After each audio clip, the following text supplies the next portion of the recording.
Hey! You are listening to the Grumpy Guy BJJ Podcast. Hey, what's up, guys? Got to take care of a few things before we jump into this week's episode. First, our Ramping Isometrics for BJJ program. It is a 12-week program, all laid out for you. It's going to help you build strength and cardio in the fastest, safest, and most convenient way possible. This is how James and I have been training for the past year, and we love it. So we put this program together so you can just follow along, and we are certain you will see and feel the benefits that we do. It's only $15. Just go to grumpyguybjj.com, click the drop-down menu in the upper right-hand corner, and you'll find it. Next, R3. This is our K2 D3 supplement. It is a combination of those two vitamins, D3 and K2.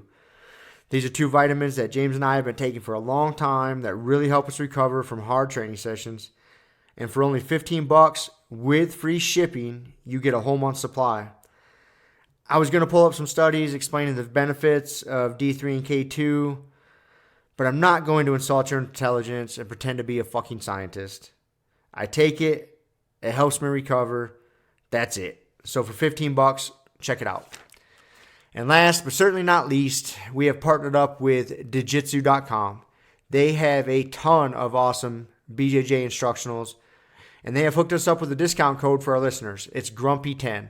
So what you got to do is you go to Jiu-Jitsu.com, which is DIGITSU.com.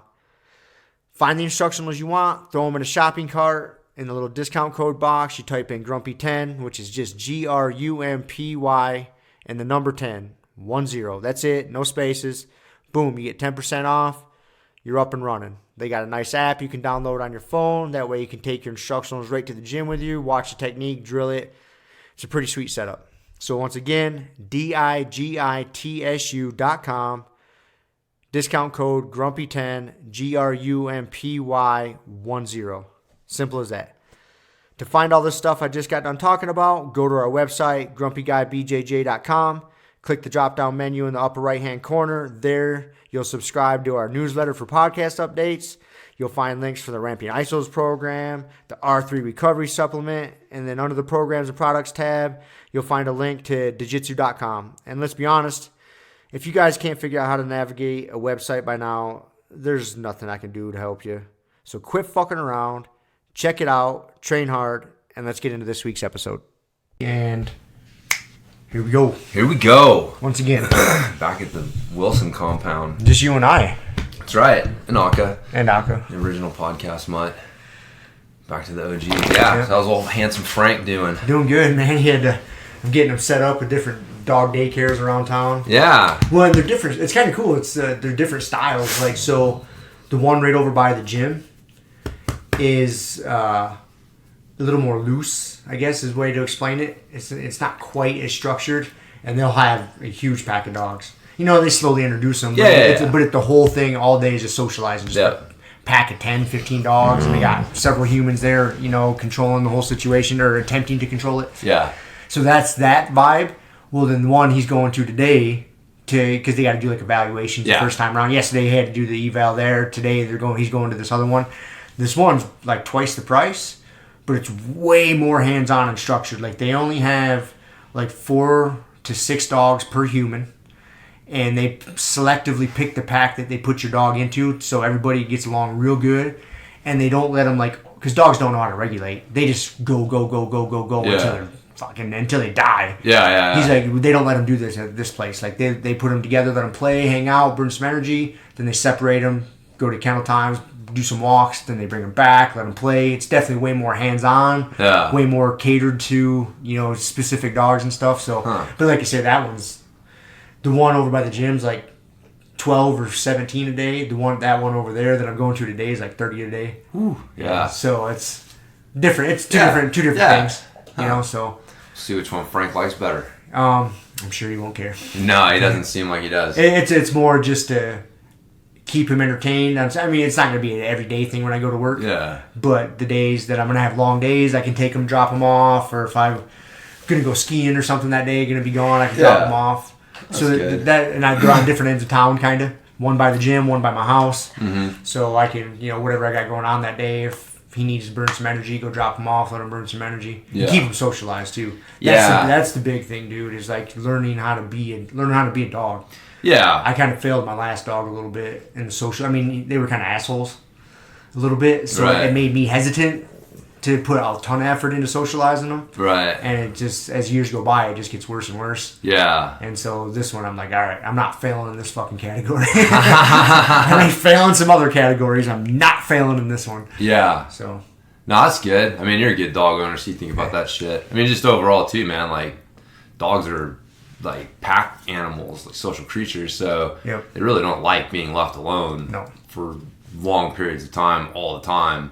So, you know, unfortunately, if you got people to do that shit all the time, man, we got, like, you know, a couple people in this neighborhood, like, you can tell their dogs don't go anywhere, and they'll just be left home, and they'll be out fucking barking, because they're, like, going crazy. Yep. You know, and it's like you get mad at the dog, but it's not the dog's fault on some level. It's like, dude, if you put yourself in that dog's shoes and see if you don't start fucking howling at the moon or going crazy, like never getting to leave that same spot, you know, never getting attention, never getting exercise, never getting the stimulation that you need.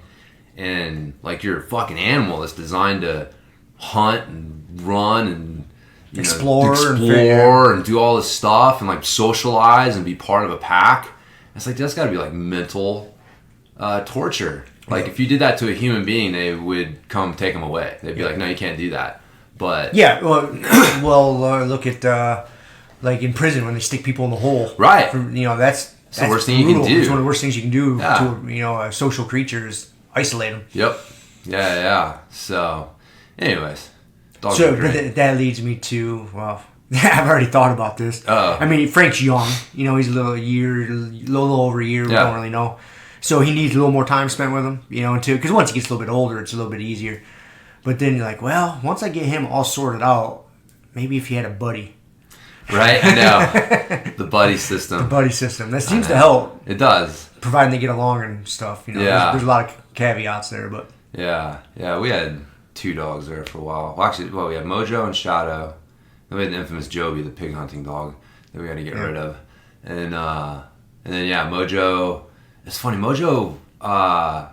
He was my original trail mutt. He wasn't like too big, man. He's kind of like a smaller dog. And so as he got older, like the heart was willing, but when he's young, man, the energy can make up for the fact that his legs are like 4 inches long or whatever. And so it. But yeah, one day I was at a fucking seminar and no one was home and like a crazy, like one of those like monsoon thunderstorms rolled through and he was one of those dogs that just didn't dig it. Did not he would just start shaking and freaking out. Like you could tell thunder was coming before he could even hear it. He would hear it and just be like freaking out. And so apparently the dude just like pushed his way out the bottom. We had a wooden gate.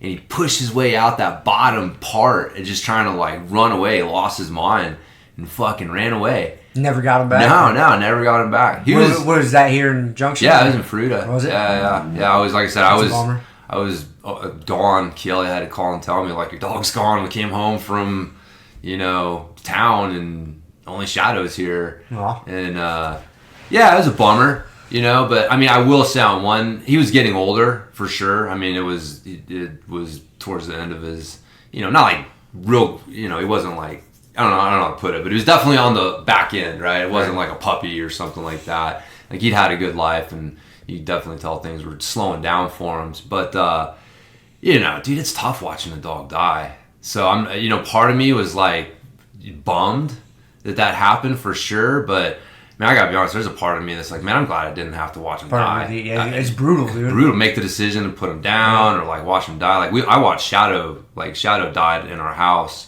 and that was fucking hard, man. Rough. The past 3 dogs I've had that have died, I've had to make the choice to put them down. Yeah. All 3 of them. And dude, it's a terrible decision. And you're right there when it's going down. Like, it's tough, man. It's no bueno, man. No. Yeah. And you tell yourself, I never said, like, oh, I'm not ever having a dog again because I love dogs. So I know that's not an option. Yeah. But when you get one, like, oh, fuck, you get attached to the thing and you know that day's coming. It's a little bit of a shadow over the whole experience. I'm not going to lie, it is. Well, that I think because I think about that a lot.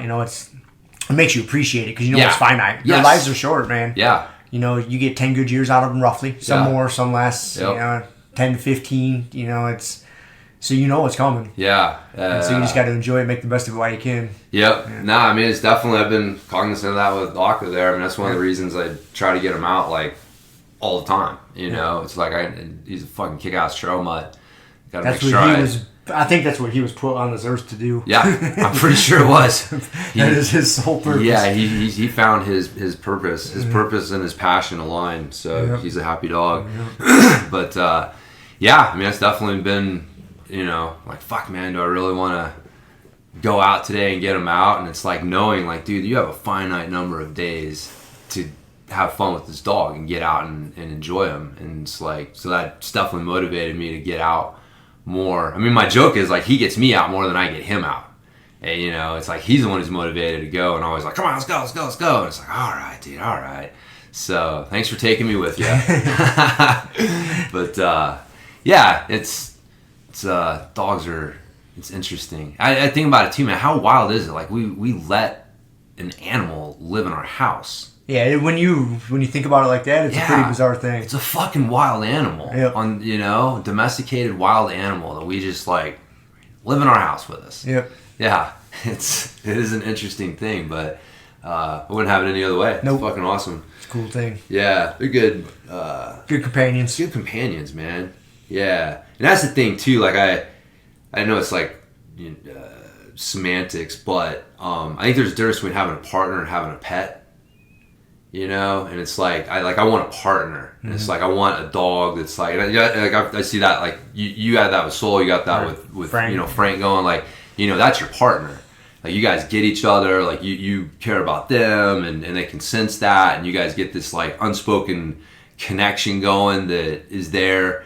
And you know, versus people that just have a pet, right? Like this is just my pet, and it's like you can tell like they're not connected. It's not the same thing. They don't want a partner. They just want a pet. They just want a subordinate little thing that they can, you know, pet if they feel like it. But like they're not actively thinking about, you know, their life and like how do I, you know what I mean? It's always a different thing. It is. And I tend to think that I'm a little bit of a nut job when it comes to dogs. So I've always loved dogs. I always have, always will. But you meet other people that are just as nuts about it. So for a perfect example of that is I had a bug guy come out to my house yesterday, spray and kill cockroaches and shit. And me and him just got talking about dogs or whatever. He saw Frank, and of course he's petting him. This dude is as much of a nut job about dogs as I am, to the extent, because we got talking about putting dogs down, because, you know, Frank was a new dog, yada yada. And he just recently had to put one of his dogs down. One of his hunting dogs. I guess he's a hunter, and he had like a bird dog that he spent a ton of time with. Well, he has taken some of the dog's ashes and put them into tattoo ink and gotten a tattoo on his body with his dog's ashes in it. Dude, that's weird. I've heard of that before. I'd never heard of that. I was like, I mean, damn. maybe not the dog. I don't know if it was a dog. Like I've heard about people taking ashes and mixing it in tattoo ink and it being like a tribute or something. But yeah, for the dog, that's pretty hardcore. That's pretty hardcore. I was like, damn, dude. I was like, there's levels to this Levels shit. to everything, man. Yeah. I was like, you have taken that to the next level.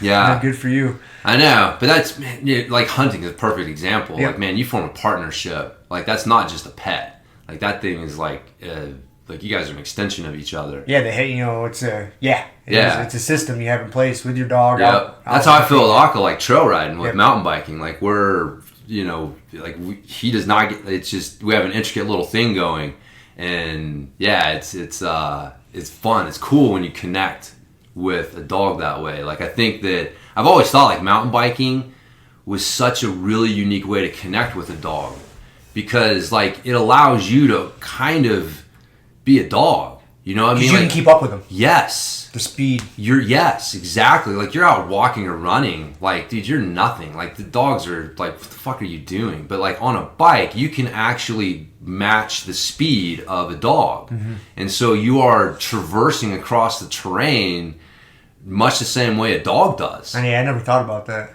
And so, dude, there's times when I'm like, you know, I'm fucking jamming and he's fucking running next to me. And I'm like, dude, this has got to be what it feels like to be in a pack. Yeah. You know, you're just fucking going and you're like everybody, dogs around you and shit. That's pretty cool. I never thought about that. Because you can match their speed. Yeah. If not, go faster. But it makes you more like them. More like them. Yeah, you're traversing the landscape more like a dog than a human when you're on a mountain bike. And it's like, it's a pretty cool way to connect with a dog. Like I said, I think I've always felt like it's a little bit more of a dog-like experience than just out hiking. Yeah. I mean, that's all great, but what you're like, that's them. Like that, you're connecting with them on their level and what they would naturally want to do, rather than like, I'm gonna go do this and I'm gonna bring you with me. It's almost like, nah, dude, the pack's running together, brother. Let's get it on. That's pretty sweet. Yeah. I think that's why he gets so fucking pumped. Like, he loves that shit. It's just, and it just feeds right into it. He's like, man, this is my pack, and we're running, and we're, I don't know what we're running for, but we're running. He doesn't care. He doesn't care, man. He's ranging, looking for shit. And, it's just, but yeah, you get to see him just be a fucking dog. Yeah, be a dog. Cover so much territory. Again, like, dude, you're hiking or trail running, it's great, unless you're going out for like, super long ass runs or whatever. But for most people, dude, you're not even scratching the surface of what a dog could do in an hour. You go out for an hour jog or hike or whatever, but man, you go out for an hour ride, hour and a half ride, like, that dog he's going to come back tired. Yep. Tired. That's what they would normally do in an hour and a half of activity, instead of being held back by your slow ass. Two-legged slow ass. Humans suck, dude. Like, that pretty much figured that out. Like, that is, Aka's conclusion is we suck. Yep. We're slow as shit. Inferior. Yeah, we take forever to get ready, right? Because if I am riding my bike, it's like we get there, I gotta get my bike off, and I gotta put my helmet on, I gotta get my shit on, and he's like, what the fuck, man? Come on. This sucks. So, but once we get going, then we're all good. But yeah, humans suck, man. We're slow. We take forever to do shit. So I'm glad dogs let us hang out with them. Yeah, but we feed them. We feed them so they tolerate it. We give them food and water, so they're like, all right. That's right. These humans are stupid, but I don't have to hunt for food. Yeah, they're fun to hang out with sometimes. And they give me, they rub my belly and they give me food. That's right. Yeah. That's right, man. It's good. Anyways, so that's our dog update. Speaking of that, hopefully the recording goes good today, because fucking old Frank decided to pull the Blue Yeti off my table one day last week. Okay. Chewed the cable, so I had to get a new cable. Okay. And as you see, there's some teeth marks in that adapter. That's a good one. So he sampled the flavor of that adapter. That's a good one, man. Son of a bitch. Son of a bitch. But dude, puppies are funny. Yeah. He's not super destructive. No. Like he explores things. And if it doesn't taste so good, he's done with it. He's more looking for treats and food and shit. Just every once in a while, something would just like be in his face, and he's got to Akka, man, when he was a puppy, he chewed. It was like a windowsill, but it had a little like a 1-inch out ledge. It was just like a wooden little thing, and it was just like perfect head height. And he would hang out there and look out through that window, looking in the front yard. And then we came home one day, and I guess he decided while he was looking out, he was just going like, started gnawing on that thing. He fucking chewed it up. I was like, you motherfucker. Yeah. Yeah, there were 2 or 3 things where it's just like, what are you doing? But yeah, he wasn't like destructive. It's not his nature. It was just every once in a while, like, instinct and opportunity just met. That's, dude, in my house, like, my house is pretty stripped down as it is. Yeah. Dude, it's getting more and more, like, my living room is pretty fucking bare. I told you and Kelly there, he ripped the coat rack off the wall. That's right. Because I had a leash hanging. Yeah. And sometimes when we're walking, he likes to, he tries to play tug with the leash. He's just, being a dog. Well, I had the coat rack there by the front door, and he hung his leash on that. Well, one day I got home from work, and the leash was over by his bed, and the coat rack was ripped off the wall. So he decided to play tug by himself, and he won. Coat rack lost. Yeah. So no more coat rack in my house. And anything and everything that I think he can get is put away into other rooms. Like, all my cupboards are very clean and organized. Yeah. Nothing on the tables, nothing on. Yep. Yeah. Like, it's all really stripped down. Nice. Everything's put away. That's good. Yeah. I had my jiu-jitsu belts hanging, because I got my black belt plaque on the wall, and I had my belts hanging by that. You've seen it. Yep. I was like, man, I could see him trying to play tug with those. Those had to get taken down. Yeah, for sure. Until he, it's funny, man, that puppy instinct. Yeah. They just see shit. And I'm like, oh, what's gonna happen if I do this? What's this? Yeah, the exploration. And then they get old and figure shit out eventually. So that's funny, man. Old Frank keeping you on your toes. Yeah, that's an understatement. Damn near like a kid, except they don't talk back. Yes, that is the one thing. Yep. I know. I've had to start working with Z on not talking. He doesn't talk back, but he will huff and puff. You tell him to do something, and he goes like, oh, yeah. He's like, dude, it's got to stop. It's got to stop. So he got a timeout last night. He like, yeah. Because of that? Because of the sighing? Yes. Dude, it was funny, man. Like, he did it, and I wasn't going to grab him, you know what I mean? Like, I never really, like, had the thought, like, I was going to Homer Simpson his ass and fucking grab him around the neck. Ah! You know? What you want? There's a flash, though, where you can see where Homer's coming from. Mm-hmm. You know? Bart can definitely fucking spark something in you. Yeah, so I was just like, because we had just talked about it that morning. It's like, you have to stop, and he did it again. It's like, he likes to sit in the chair, and he has, like, one leg off, like his foot's still on the floor, and he's just kind of got, like, you know, one leg, and so he's kind of half sitting in the chair, like he's getting ready to run away. I don't know. And then he's sitting there and he's trying to eat, and of course it's not working. And so I was like, Z, it's like Groundhog's Day, right? It's like, you know how to fucking do this, man. We talked about this yesterday, and the day before, and the day before, and the day before. You know how to sit in a chair and eat, man. Oh, man. And I'm like, dude, come on. You know how to sit in the chair, eat. And he's just like, as he's doing it, I'm just like, whoa! No, stop it. Go to your room. You get a timeout. So. It's funny. You know, I'm sure I did that as a kid. I don't remember it. But for some reason, in my memory, etched in my memory, is my sister getting in trouble for the eye rolls. The eye rolls? The eye rolls. I remember that. Putting my dad into Homer Simpson mode, wanting to strangle her. I don't know why that's etched in my memory, but I remember that. That's funny. Yeah. Well, you know what, like, I don't know how to put it. Like, on one, it's your kid, so you know it's not that, but, like, that triggers the same thing. That's the fuck you. Yeah. You know what I mean? If anyone else did that to you, what they're basically saying is fuck you. Yeah, it's very disrespectful. Yeah. It's like, so, yeah. I'm like, yeah, if you and I were talking and I did that to you, you'd be like, what the fuck, man? Dude? Like, fuck you. You're like, you don't like what I'm saying, tell me. But just to be like, psh. Right. Or at least, like, I wouldn't hang out. Like, we would have, yeah, exactly, dude. It would not work. It would not work. And so, but you've got these humans who live in your house, and they don't see it that way, and they don't understand how it comes across, but it comes across that way. And so you're constantly checking yourself, like, you constantly have someone basically saying, fuck you. And you're just like, there is definitely an instinct, to having someone disrespect you like that. And so you're just like, okay, pull it back.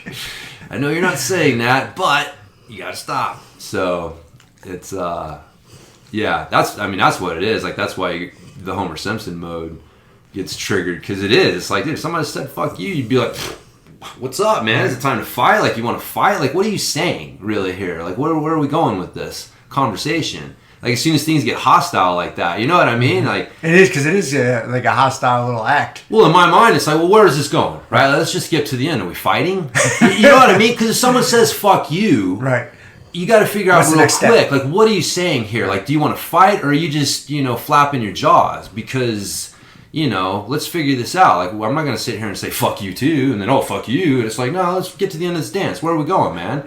And if we're not dancing, then shut the fuck up. In my mind, I just feel like that's why I don't do it to people. Because if I say fuck you to someone, like, I'm prepared to fucking fight. Right. And I'm not really prepared to fight a whole lot. Like, pretty much ever. So I don't say fuck you to people. You know what I mean? And so but you instinctively, if someone gets aggressive with you like that, your instinct is like, okay, what's going on here? Like, where are we going? Like, are you just talking, or, you want to fight? Like, what are we doing here? And so, yeah, but, when you got your kids fucking triggering that little instinctive alarm, because with everyone else, you have to have it. Because you do need to be able to tell, like, dude, this person's getting hostile. maybe I need to get away from this situation or redirect it. Like, your ability to pick that up is important. But when you got little fucking humans just doing it to you all the time, it's a different thing. You gotta handle it differently. Yeah, it definitely forces you to. But that's why it gets so hard sometimes, man. You just want to lose your shit because you're like, dude, stop telling me fuck you. You stop, man. But that's what kids do. They just don't get it, man. I know I did it. And we all did it. We all did it. I mean, you don't get it. No, it's not until you're an adult, right? Because it's a different relationship you have with your parents. You don't see them as another person. Like you do kids at school. It's an authority figure. Oh, it's hilarious. Would you do that at school? No. Well, why are you doing it here? But it's a different thing. Yeah. It's hard to come to terms with. That's funny. I remember my parents telling me that, and I have said that to. I know I just said that to Z the other day. He was doing something. I'm like, man, is this what you do at school? Is this how you act when Miss Martinez asks you to do something? No. Why are you doing it to me, man? And I'm like hearing my parents, coming out of me as I'm saying it, and I'm like, oh god. Well, they say it's pretty common for kids to behave a lot better at another adult's house, as opposed to being at their own house with their own parents. That's why kids, they got to get their own influences with stuff, for sure. Yeah, because the parents are just too close to the situation. Like, that's just mom and dad. Like, they don't understand. They're dumb. Exactly. If I was in charge of this house, things would be much better. We'd have all the Pokemon cards. Everything. Snacks. Candy all the time. Yeah, don't have to do chores. That's what parents are for, I thought. I thought they're here built-in maids. Yeah, make money and do chores for us. And that's kind of what you are here for. Speaking of adults, what's planned for the adult time tonight? You and Kelly are getting some adult time tonight, huh? Kids are going to be gone? That's right. Yeah. Big plans? Big romantic evening? No. I was joking with her. I was like, we're going to be in bed by 9. This is a sign of getting old. Which may not be too far from the truth. Yeah, getting old or just like just being active, man. Like, I have a purpose with my life. Uh-huh. I'm a kid. My purpose is trying to fucking party. Like, so, it's different. It's, because, it's like it's more like I got shit to do, and so I'm doing it, and then, like, you get tired from doing that, and then you got to sleep. It's just a natural thing. So, but yeah, when you're a kid and you're like, dude, I got to go out tonight, so I'm going to sleep until noon and go out and fucking party, and it's a different priority system. It is a different priority system. I was thinking about that because that's what happens a lot of times to me on the weekends. Come Friday night, Saturday night. Like, oh man, I got a lot of stuff I want to do tomorrow. So I'm going to get to bed early tonight. And I'm pumped. I can be in bed by 9:30 or something, I think I was in bed by like 9:30 last night because I knew I was going to be up getting an early start today. And I was like, man, if I stay up, first of all, okay, what am I going to stay up for? No. And I balance it. I weigh it out. Is it worth the cost? Nope.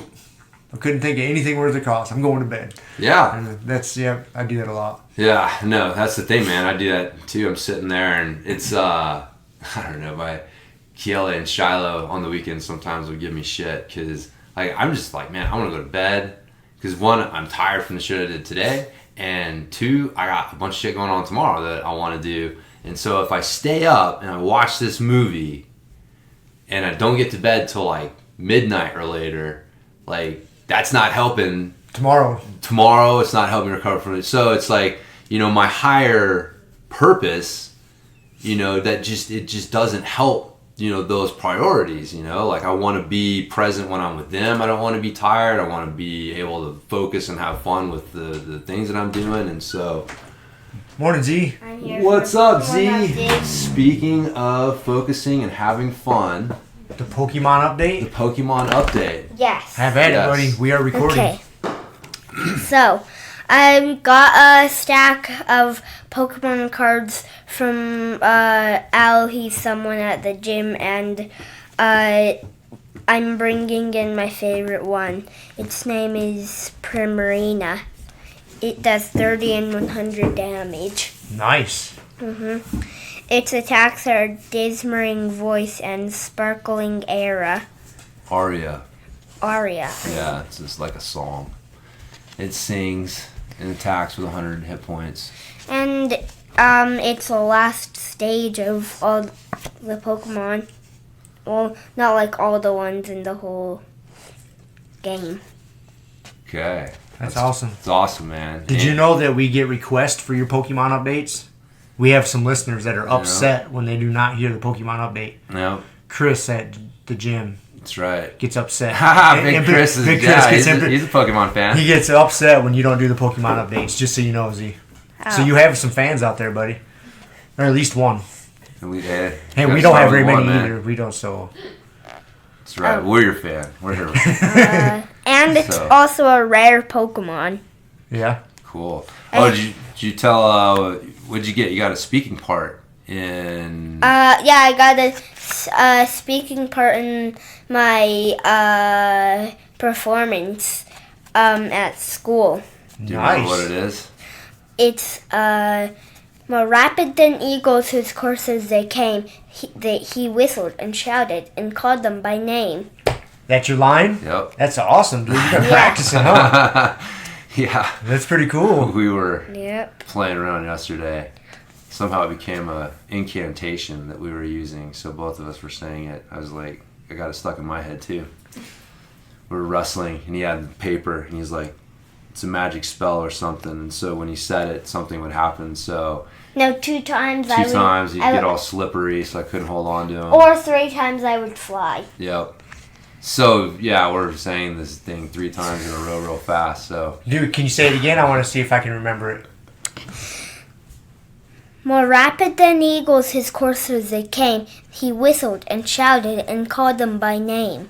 That's good, dude. Yeah. You got that memorized good. Only 6 people got it. Really? I was the last person that got it. When is your play? When do you get to do it? I don't remember. No. I don't know either. It's on my calendar. So Thursday. Well, that's exciting, Thursday. Man. Nice. That'll be exciting. You'll do super good. Mhm. All right, man. Well, we appreciate the Pokemon update. You're welcome. All right. I guess we're gonna get back to our regularly scheduled podcasting. Okay, bye. Bye. And I have a stuffed Pikachu and he's waving bye. Pika Pika. Okay, thank you, Z. Okay, bye. See ya. See ya. That's funny. What's the play that he's in? Do you know? I don't know. It's just, it's not a play. It's just like, where they line all the kids up on the stage and they sing different songs. Gotcha. Or do poems or something. I could be wrong, but I think it's just like music. It's, it'll be cool. One of those things you do as a parent to go hang out and support them. So it'll be cute. Yep. See all the kids up there doing their thing. Yep. Getting all nervous, being in front of people. Yeah, he doesn't really do that, man. No, he's pretty confident. He's fucking a little bit of a freak that way. He trips me out, man. He always trips adults out. Like, I see it all the time, just with like how he'll just come up to you and start talking, and he talks about stuff that's not necessarily like, he uses words and has concepts that you don't really expect from a first grader, and he's very confident, and it's funny. Then you realize, like, this isn't like most kids. No, like, most kids are either intimidated by adults or aren't super articulate necessarily, and he's an interesting kid. I'll be interested to see where he goes. It is going to be interesting. I can't wait. I'm excited for you. Yeah, a little afraid for you. A little afraid, but excited nonetheless. Yeah. We went to Shiloh's concert. She had a freaking concert we went to. Speaking of performances, as funny as they get older, the performances get like the concert. She couldn't leave after her performance. Like, you have to be there the whole time, and it's like, dude, she's 14, so that means her parents have to be here the whole time too, right? So you're basically forcing adults to have to stay here, and and it was at the Avalon Theater too, in Junction, so it's not like it was here in Fruita and we could just be like, look, walk home when you're done. Yeah, or like, we'll be back to pick you up, and it was it's funny. You realize at some point some of these things become more about, there's a small handful of adults who really care about this, And it's just really more about them imposing their power as much as they can over this, you know. So like, you're gonna be here the whole time. It's like, dude, no one cares, right? You're the only dude who cares. Like, and so why are you forcing everyone else to suffer because you're the only one who cares? Like, what are we doing here? Like, dude, it's so funny. Like with school and just like work, right? Like work. You see a lot of things like that. Yeah. That they put these little things in place, like almost, you know, like ways to control you, manipulate. Yes. And you see clearly, like, oh, that's why this is structured like this. Yeah. Is to clearly manipulate the outcome they want. Yeah. Oh. Yeah. Oh. It's really interesting. And again, it's like these people, they have a little bit of power and they have this opportunity to exercise it. And it's like why, you know? Yeah, there's no other reason than this. So it's always annoyed me with the adult world. That's like the reason, like when you have your birthday and they're like, well, we got to do all this other shit before you get to open your presents. And it's like, what the fuck are we doing? No, let's open presents. We're here for presents. Let's open presents. Just cut to the chase. Yeah, this is stupid. Presents and cake, that's what we're here for. Yeah. Do them at the same time. Exactly. Right at the same time. Let the people eat the cake while you're opening presents. Yeah. My kids love me, man. I'm always advocating for them, you know, because the adults will everybody else will just kind of want to start running like, oh, we're here together and we got to do this and that. And it's like, no, you know, let's open presents. That's why we're here. Like, I want to see, kids want to see, they want to eat some cake. Like, why are we doing this? Like, this is what, it's funny when you think about it. It's like, why don't you do that? And it was like, well, as a kid, the adults had some power and they would exercise. There's no fucking reason to not just get into the fun stuff right off the bat with this, right? It's like, oh, we got to do this, we got to do that. And it's like, no, you know what I want to do. And you have control and you know that you can exercise some control over this fucking situation. And that's what you're doing. And we're all just doing the little dance to get to what we want to do in the fucking first place. And I don't know, it's funny. Like, I look back on childhood in like high school and stuff, and I realized like how much of like that's what was going on. And then, but you don't realize it. And so, like, you grow up and you do it. You just fall right into You just fall right into it. You don't even realize, like, why am I doing this? And it's like, yeah. And then we just get caught in these fucking systems. And it's like, what? We're wasting so much time and energy and effort. And this is retarded. But, yeah, people it's the system. So, but not in my house. We will fucking open presents first. Let's get after it. Wilsons in general don't like being controlled. No. That comes from you down. From the top down. I guess so, man. Yeah, I always get a little wary of that. You know what's funny is I feel that influence on me the more and more we hang out. A perfect example of that is at work on Thursday, man. I got back to the yard, was doing my shit, and there's this one fellow employee of mine. That's all he is a fellow employee. He's not a supervisor in any way, shape, or form. He approached me and was like, kind of almost like bullying me into doing something. Yeah. I looked at him. I was, you know, I don't have to get into it all, but I was like, cool story. Not happening. And dude, his jaw dropped. Because, I mean, he's one of these guys, he's been there like 20 years. Yeah. He thinks he kind of runs the show around there, even though he's not really boss. And other dumber people will listen to him. And I was just like, dude, you can eat a whole bag of dicks. Because if one of the guys that I liked that I worked with that came up and asked me to do it, yeah, I would have done it. Right. I'd have been like, yeah, man, I'll help you out, no problem. But just the way it was approached and coming from this guy, I was like, dude, I don't give a fuck. Like, I could have done it. I'm not doing it. Just on principle sake alone. I'm not going to support this bad behavior. Yeah, fuck you. He did not like that, dude. He did not like that in the least. But I was just like, nope. That's funny, not happening, man. Yeah. Just being comfortable with being uncomfortable with people is important. Because most people aren't. They'll do anything they can to keep things cool. You know, and that's what that guy relies on a lot of is like, you know, most people don't want to have a tense situation. So they will just do whatever to keep the peace, right? You hear that all the time. Like, oh, I was just doing it to try to keep the peace. I didn't really want to do it, or it's not what I really thought. And it's like, well, you know, okay, well, that's not helpful though. But most people just don't feel comfortable with that. Well, I think it all depends on how you're brought up, I guess, and by nature, because I see myself doing that a lot. I'm real quick to agree. Yeah. You know, my natural inclination when I'm talking to somebody is to agree. Oh, of course. Everybody's is. I think. And I give into it a lot, just unconsciously. Yeah. I find myself talking to somebody, agreeing with them, and then like afterwards, I'm like, oh fuck.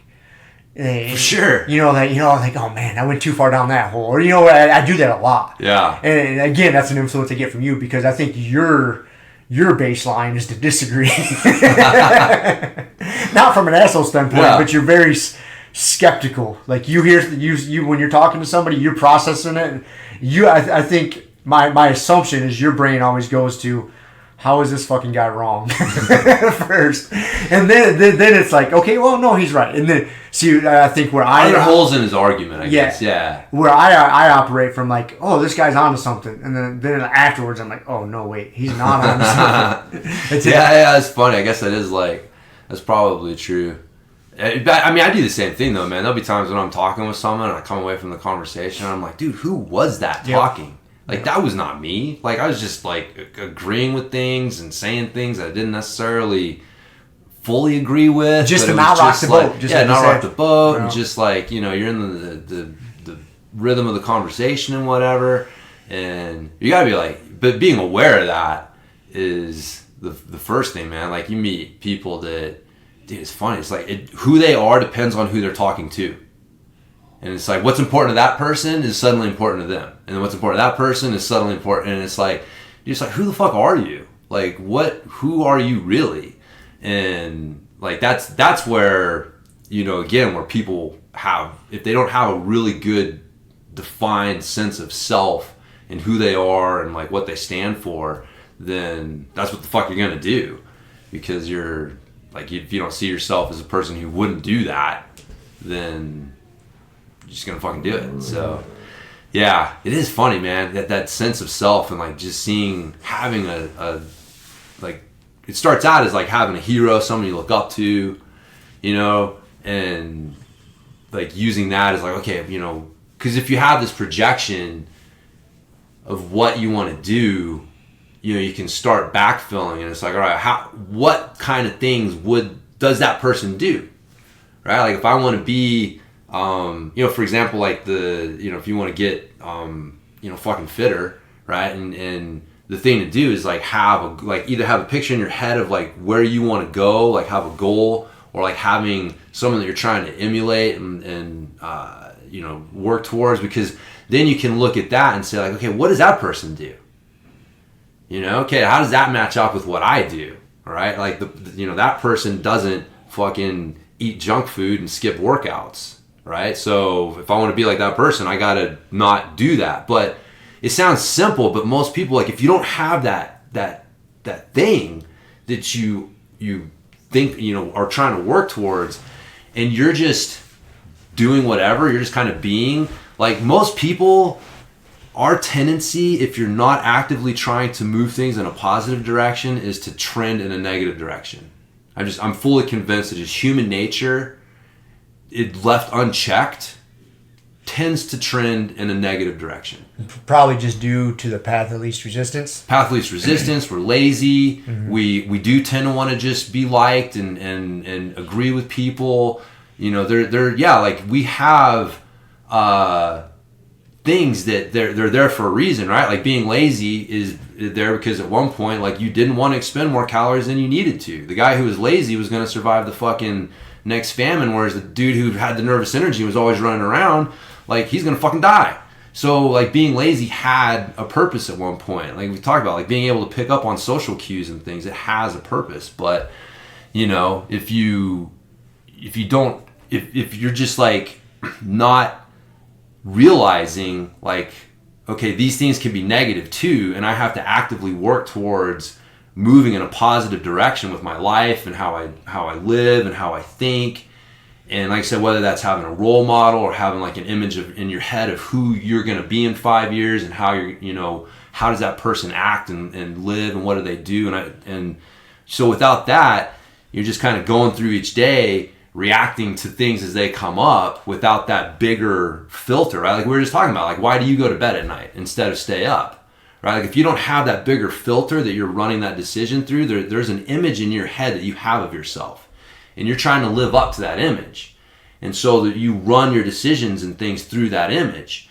And if you don't have that image, right? If you're just taking on decisions as they come up and you don't have that support, that you know, that foundation that you need to help you run decisions through, and you're just like, oh, what feels good in the moment? You know, what kind of is the cool thing right now? I think that things tend to trend in a negative direction that way. And you have to purposefully put effort into getting them to not. But that's the thing that, you know, so many people like. That was at that heart of that Atomic Habits book, is like, you have to fundamentally change who you see yourself. Once you do that, then all these other things become self-evident, right? I mean, Jordan Peterson talks about it too. It's like, you know, I don't see this decision, and we, you know, people who make bad decisions don't see the same thing that you do and then decide to do bad things. The way that they see the world allows them to see that bad decision as being an option, whereas like the way that, you know, we've talked about the way that we see the world, like there's things that just aren't an option. Like they're just off the table. We would never do that because that's just not, it, you know, it's not even an option. I wouldn't fucking take door B no matter what. And but it all comes back to that image that you have. Like, what are you trying to live up to? So again, like people laugh at religion, but like, you know, what would Jesus do? That's, again, that was at the heart of it. It's like, okay, I have to have an image that I'm trying to live up to. Now I have this higher filter that I'm going to run things through, because without it, I'm just going to do what feels fucking good in the moment. And that's going to trend negative. That's going to trend in a negative direction. So that's kind of the, you know, people don't like, you say what you want about religion, but at the end of the day, you got to replace those heroes, I guess, or those archetypes, those images with something, right? And I think that's one of the reasons like society's so fucking unmoored at the moment, because you're being told that like, no, you're your own image, man. You're perfect just the way that you are. Anyone who says that you're not, they have the problem. They're the assholes. They're the assholes. You have nothing to live up to. No, you're born perfect. You're born great. Everything's great. Your self, any lack of self-esteem on your part is because someone's been putting you down. Not because you have a disconnect between what you want to be and what you currently are. Right? No. But you thinking that you want to be something other than what you currently are is just you giving in to societal peer pressure.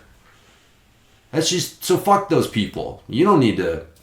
But I mean, that's pretty much the message, man. Like, you are your own image. You are your own God. So fucking worship at yourself, man. That's what it seems like, though. I mean, a lot of the attitudes, a lot of just the way people act towards other people, you know, I mean, just the fucking, the being on your phone in the fucking car, man. You're texting, you're putting everybody else's life in danger. Like, who the fuck are you emulating doing that? What hero, what good person, like, who throughout the fucking history of time would put innocent people's lives at risk needlessly? Who would do that? No thoughtful person would do that. No, you wouldn't do that, right? But the thing is like, you don't see it that way. People don't see texting and driving and all this shit as putting innocent people's lives at risk. That's what it is, though. That's what it is. That's exactly what it is. It's exactly what it is. And if there was a stronger sense of like, I owe you, man. Like, I owe you to try to keep you safe. And I'm going to expect you to try to keep me safe, right? It's not all on, you know, like, hey, man, it's just me. You need to worry about me. You need to look out for me. It's all about me. And so we don't have that. That's not looked down on. That's not like, hey, man, you're putting innocent people's lives at risk. And that's not what we do as a society. It's, fuck you, man. I'm on my phone. You don't like it? Fuck you. Like, I'm fine with it. Like, fuck you. You know, it's like, it's so fucking annoying. So annoying.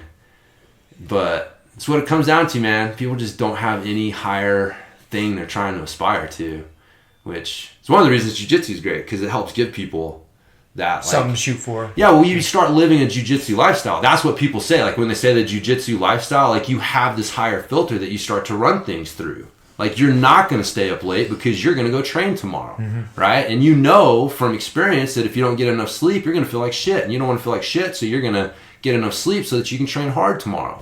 Like, that's the filter. You're running these decisions now through a higher filter.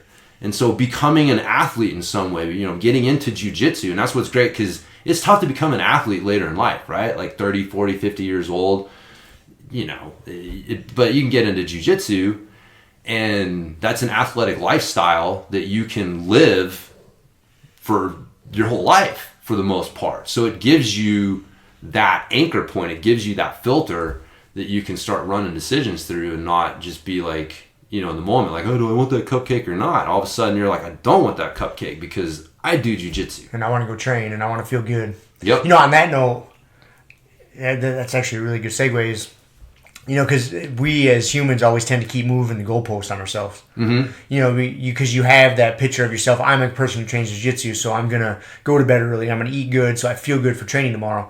Well, once you start doing that, it becomes a habit. It doesn't seem like a big decision. And then you're like, okay, maybe I should be training for a competition. Yeah. And then you start playing these games with yourself. So now you had a good goalpost and you're accomplishing that. You're doing good. But now you just move that goalpost out for better or worse. That can be good, but it can also be bad. Yeah. And then, because we had that listener email us that question. Yeah. That lady about competing. Yes, we didn't actually ever get to it. Well, I interviewed Angela. I had it recorded on my phone, and actually Okay. today at the gym, I'm going to hit up Kelly and see what she thinks Cool. about it. Did she read the email yet? No, I don't think so. Tell her to read it. Okay. I'll tell her. When we Okay. get done recording, I'll ask her. I will not tell her to do anything. Yeah. I'll ask her to read it. And then I'll interview her today, and we'll put it in this episode, talking about competing, whether you should or shouldn't. But it kind of falls into that, man. Like, yes, competing's good. I'm not going to get too much into it because, Kelly and Angela's thoughts will be on there. And I think it'll resonate more with this listener. This was a female listener. But yeah, you don't always have to keep moving that goalpost. Like, I train for, because that's dangerous. It's a slippery slope is what I'm getting at. Is because so you move that goalpost to, I train for this competition, and then now you don't have a competition coming up and you lose your motivation. Yeah. You see that a lot. Yep. Like, you shouldn't need that to keep you motivated. You should just being to show up at the gym and train with your friends and get a good workout in and feel good about yourself. Dude, that's good motivation. And be a good training partner. If you show up feeling like shit, you're not going to roll and train good. So you're taking away from your partner and your friend's training session. So it's not just on you. Yeah, you're going to have a subpar training session. But if you're having a subpar, you could affect your training partners. They're dependent on you to be there and be the best version of yourself so they can train hard. And yeah, I think people lose sight of that sometimes. Yeah. Yeah. No, I agree, man. I think there's definitely a fine line there. I think that there's things that you can do to like measure your progress, but the problem is like when the measurements become the goal. Yep. Right. So like doing a competition should be a way to like measure your progress overall. Becoming the goal itself. That's where people run into that problem, because once you've achieved that goal, then what? Right? And it's like, well, there may not be another competition right around the corner, and so like, but if your overall goal is like, man, I'm a jiu-jitsu like athlete, like it's a lifestyle thing, and competition is a way for me to test and measure myself, going through a period where I'm going to up my training, so I'm going to try to get a couple more training sessions in. Like that's just a way to kind of like, measure my progress or whatever. And cuz it's really important, man, because goals are, God, they're such a double-edged sword, man. They are. Especially with competition like that. And I really like the way, sorry to interrupt. No. I really like the way you worded that. Is like, especially for us hobbyists and us older folks like that, we're not going to be out there being world champions. I mean, you might get the title world champion, but we're hobbyists, man. And if you frame competitions as just a way to test yourself, it's just like you would be when you were in school. You study for that test. You go out there and see, did I study the right things? Did I put the right amount of time and effort in? And then if you got a good result, yes, maybe you did. If you didn't, no big deal. Yeah. You just come back and keep studying for that test. Whether there's a test coming up, and that's really what it is. I think instead of whether you win or lose, if you showed up and competed, that's a success. Yeah. It obviously feels better to win, but just the nerves and showing up, competing, and rolling with people that you're not familiar with, and different games and different styles. Yeah. It's really good for your jiu-jitsu in the long run. It is, yeah. Aside from the result. Yeah. Well, it's funny, man, because this is something that, I'm going to have to start thinking more about, because got my jiu-jitsu club. We're going to be opening out here in Fruita here soon. So I'm going to be helping train people. And so like, what kind of message do you deliver about competition to people? And so, because like the truth is like 90% of people are just 90+% of people, man, are just hobbyists, man. Mm-hmm. Like we don't want to compete necessarily. It's not like, and so, but you get something out of competing. And like you said, like, I think for me, I think everyone should compete once, just simply to prove to yourself that you can stand on that mat and not run away. Yeah. And like you said, like you just showing up, like you just said it, right? Like if you just show up, like you win. And I think that everyone needs to experience that at least once. So like, you know what? Like I can get into a physical confrontation and control my emotions. Everything in you is going to want to fucking run. And you're able to overcome that. So you just set foot on the mat and prove to yourself that you can do that. That's going to be, it's fucking huge. Like huge. The confidence, the self-confidence that you get from that is, you can't get it, I think, from, any other sport really. It has to be a combat sport that gives you that. Like I said, I've done a lot of other sports, and there's nothing like wrestling or, jiu-jitsu or, boxing. I think any of these martial sports, like where it's you and another human being, and you guys are about to get into a physical confrontation. Violence is about to happen. And dude, our instincts as humans is to avoid that. Mm-hmm. And so that's so important. So I do think, like Shiloh, we made her compete once, and she doesn't want to do it. We're not like forcing it on her, but I told her, like, you got to do it once just to prove to yourself that you can do it. And she always has that, she'll always have that. Like I competed, I went out, I showed up and I did it. And so I think that you get that, like you do learn stuff about your jiu-jitsu, right? Like it stresses your jiu-jitsu to a level that you can see where the cracks are that you may not necessarily see on a regular basis, just training with your regular training partners and rolling on a regular basis. So there's a ton that you get from it, but it isn't necessary. Like for me, I think that, it's one of these things, like if it starts to become more of a negative than a positive, then it's not for you. Correct. Right? It's like, for me with shoulder presses, right? Like my shoulder pressing is great. Overhead pressing is great, right? Dude, my shoulders and elbows are fucked. Overhead pressing is not a good idea for me. So something can be great. Like if you're just talking about something, just irrespective of any context, that's awesome.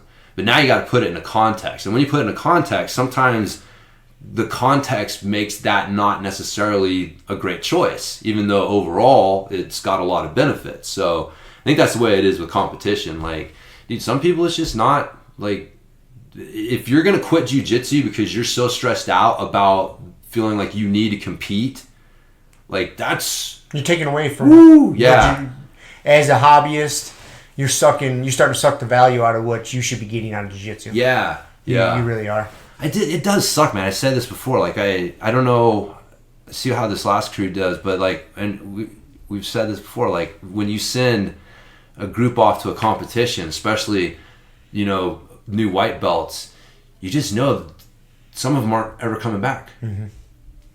And like, that bugs me, like that's always bothered me. And I've always been kind of curious, like what is it, I think if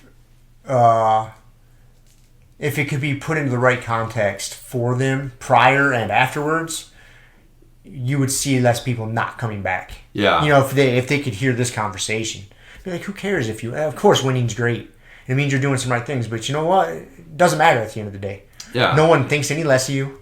No, you're not losing any friends or training partners. That's the thing too. Like people hate to hear this, and I'll own it. I don't think that for everybody going out and having the goal of winning is good. No. Like you can't control that, man. You can't control that. So and you put too much pressure on yourself, and that elevates the nerves of it. Yeah. All of that. Yep. Like it's not good for you mentally. I mean, some people it is. Again, it's kind of an individual. Some people competitors. Some people are some competitive motherfuckers, dude. And you tell them, I want you to win, and you see that light bulb go off. It's like telling Aki he's going to go trail running. Yeah. It's the same thing. He flips that switch, and that's it. Yep. other people, man, that just makes it way too nervous. Other people be like, "Oh, man, just do good jiu-jitsu." Yeah. Just try to make each time there's a little decision presented to you, try to make the right decision. Yeah. And if you made the wrong one there, no big deal. Make the next right one. Yep. Make the next right one. That's it. Yeah. It's such an individual thing. It is, man. Yeah, you definitely, and that's where the psychology of it becomes so important. Like, you need to know your students. Yep. You need to know yourself. You need to know the people you're helping. And because, like, there's no one-size-fits-all for this thing. And the thing that makes it tough is, like, a lot of successful competitors, like, they're wired differently, man. They're different people than the vast, like, just the fact that they're successful competitors makes them outliers. Anyone who's successful at anything is automatically an outlier because most people aren't successful at these things. So they're an outlier. They're wired differently. They look at the world differently. And so it's it's a different thing. And so knowing what you need to get out of it, versus like trying to let someone else dictate, because it's, I see the same thing in mountain biking. You look around and it's like, oh, everybody's competing, and it seems like people who compete get more attention and are kind of held up higher esteem in the community, and so you want to do that, and you see it all the time where when your focus shifts from just having fun to competing, that it's not for everyone, man. You see people get frustrated and quit, and I'm just like, you got to be careful. It's a double-edged sword for sure. It's but I would say that you got to compete at least once. I mean, I think it's good, kind of a good rule. Yeah, it doesn't have to be a white belt. And on that note, I would even suggest. This is a kind of a half-baked thought, but I'll throw it out there, and then we got to wrap this thing up. Yeah. But because this lady was an older lady, I think she was in her 50s or something like that. A lot of local competitions, you're going to show up, and she's going to be competing against 18-year-old, 20-year-old, mid-20-year-old girls, like girls half her age. Yeah. And she's a blue belt. You could do that. I mean, I don't know where she's from, what region she's in, but dude, a really good option would be go do Masters Worlds. At the end of August, because that way you are in an age group with women your age. Yeah. And it would be a really good experience. And yeah, you're going to have more money invested. You got the travel. You got the tournament entrance fee, the IBJJF nonsense. But it is a cool experience, and she would get to train or compete with people her age. Yeah. So it could make it more of an, because that was one of her concerns. It's like, I know if I show up and compete, I'm going to be having to wrestle girls half my age. And that's a legitimate concern. It is a legitimate concern. Sure. And, and I don't know this lady at all. I don't know if she's like an above average 50-year-old or, you know what I mean? Like, I have no idea, no context. But man, I would. That's the only reason I would say that. I would say, yeah. An age, because most local tournaments aren't big enough to have an age bracket, for her. Yeah. And so that's why I would go that route. Yeah. No, I think that's good. But again, flip side is just all that investment could put pressure. A bad taste in your mouth. Yeah. So, but if you frame it right going in, I think is good. But it almost kind of speaks a little bit to like, man, you don't have to compete at white belt.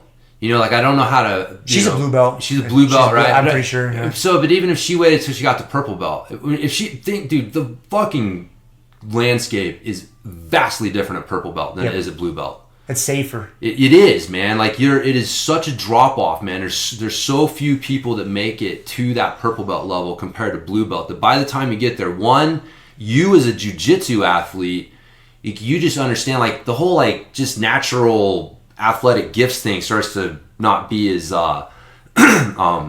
mean as much, right? Like you have the skills and you've seen stuff, and so it's so anyways, that would be something else to consider is like, you need to compete, but like I would say too, like I feel like at some point in your jiu-jitsu career, you're going to feel comfortable enough with your jiu-jitsu to feel comfortable with competing.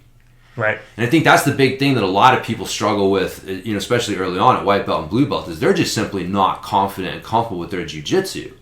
And so then they're going into this situation, and that's what makes it so goddamn fucking stressful, is they just don't really have the confidence in their jiu-jitsu, and they just don't, like there is a mindset shift that happens where like it's not as stressful. It's hard to explain, but like rolling is just not as stressful for me now as it was at white belt and blue belt. And so like competing and stuff is not like, I don't do it a lot, but it's like, dude, I'll go compete. I don't get the nerves. It's a completely different experience than it was. And I would say like the biggest thing is like, man, I'm just more confident in my jiu-jitsu. And the time on the mat. And now I'm more confident. I feel more confident going and like competing because I just feel more confident in my jiu-jitsu. So I think that what it is like, it's the pressure to compete like really early on. And it's like, well, maybe that's not it. Like, maybe you need to fucking bake a little bit as a jiu-jitsu athlete, and like, you'll know when the time is right for you to dip your toe and go try that competition thing out. And so, that just may be something else to consider. Is like, I feel like you'll know. And if if you're forcing it, it's probably not quite the time. Yeah, and if it's just you're not really comfortable, like I said, if it's starting to become a stress point for you in jiu-jitsu and stuff like that, like, man, just fucking scrap it, man. Just have fun. If you never compete, you're gonna be fine. You're gonna get so much out of it, and it's gonna be an awesome experience. If you're able to compete, great. You're gonna get some extra out of it, but.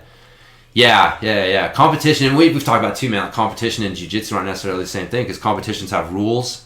So you got to learn how to, play the rules and game the system. And you got people who do nothing but do that. And so now you're going in and you're like, God damn it, I lost on an advantage because this guy knew to come up in 50-50 and then just sit there. And it's like, so there's frustrations that go along with that. So it's just, like I said, man, I would say keeping competition is like a testing thing instead of like a goal. Would be a better way, but yeah. Cool. Yeah, man. That's good. It's called a wrap.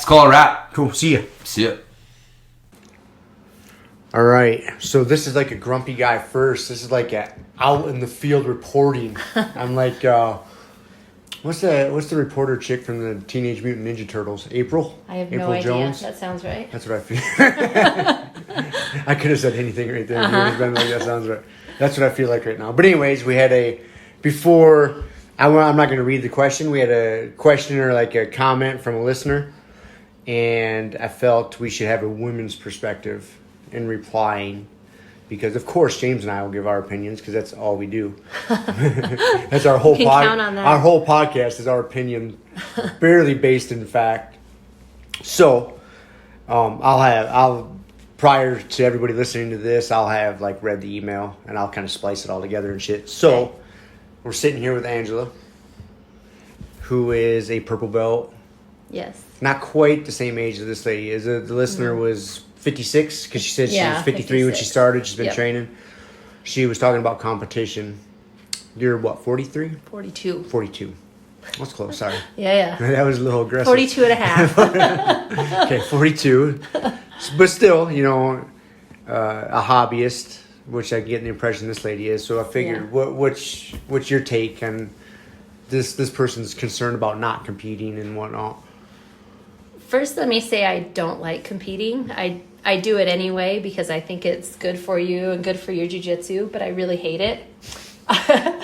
But I do it anyway, and it makes you better. And I feel like all the pressure on you is pressure you put on yourself. I don't ever feel like there's pressure from my team to do well or pressure from my coach or pressure from anybody else to do well but me. And so I would say just embrace it and do it. And even if you don't love it, keep doing it. And you might find yourself liking it, or you might just find that you do it in spite of not liking it. But I don't know. I don't do a lot. Like I do one here and there. And I don't know. I feel like it helps my jiu-jitsu. Good enough. Yeah. I like that answer. Yeah. And a friend gave me some good advice, or a good little piece of knowledge that she said 50% of people lose their first match. I was like, oh, okay. Like right in the middle there. So dude, I won, I think, if I got to remember, man, it's years ago. I've been doing jiu-jitsu for 15 years. I think I went like 6, 7, 8 tournaments without winning a single gi match. I'd win no gi matches. Yeah. But for some reason, I just couldn't put together a win in the gi match. And then finally, after 8 tournaments, whatever it was, I took so many ass whoopings. And then finally I won some. So, yeah. Yeah. That happens. Yeah, it does. I don't know. The first tournament I did, I was so nervous. I felt like I wanted to throw up or something. It was awful. And I actually won my first match, my first tournament, but didn't have any expectations really going into it. So I don't know, just enjoy it, have fun, and embrace how much it sucks sometimes. Because sometimes it does. It does suck. Yep. Cool. And right. we'll just call that a wrap right All there right. then. Thank you, Angela. Thanks. Thank you for listening to the Grumpy Guy BJJ Podcast.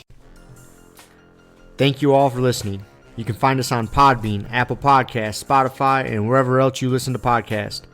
Please make sure to subscribe and leave us a review. It really does help and will allow us to keep putting out episodes. If you have any questions, comments, or ideas, hit us up at grumpyguybjj@gmail.com. Also, go to our website, grumpyguybjj.com, and get signed up for podcast updates and get our free BJJ Improvement Starter Kit. That's it for now, so get on the mat, train hard, and talk to you all next week. Down clown with a permanent friend, a hermit now, boom. Doggy stool, foggy, cool, got a froggy, outside Molly dude, melancholy Daisy Duke, hanging by the lace of their shoes. No trace of the tools, shaped in your face, fuck the rules, snooze you lose. One eye always open, at times two, no clue, but soon a brief monsoon might give you a view to choose. Stay tuned, include, won't conclude. To the end is near, beware there's consequences for what you do. To me, demon, a devil of many levels, I keep on beating for several of them rebels. Me, myself, and I. Me, myself, and I.